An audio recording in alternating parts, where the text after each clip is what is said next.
Welcome to Blizzard Fire. We hope this video helps fire up your solution. You begin by opening Figma and choosing a file you will edit. You need a frame or component ready. This becomes the icon's container.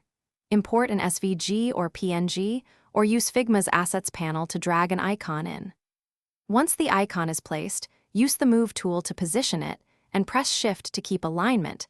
This helps maintain proportions. You are now ready to convert the image into a scalable, editable Figma layer for the next steps. Now you refine the icon using vector tools so it scales cleanly. Double-click to enter vector edit mode, tweak nodes, and apply Boolean operations like union or subtract to simplify shapes. Once the form is clean, use scale to resize, hold Shift for uniform scaling, and check constraints for responsive behavior. Apply fills and strokes, pick precise colors, and convert strokes to outlines if necessary. Once done, group or componentize the icon. Finish by turning the icon into a component so you can reuse and update it globally. Add variants for sizes or states, default, hover, active, so swapping is quick. Export using SVG for crisp vectors or PNG at 1x and 2x where needed. Confirm export slices and DPI.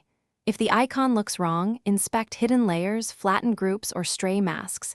These often break exports. As a tip, open the SVG code to remove metadata if rendering fails, then re-import. That usually resolves odd artifacts.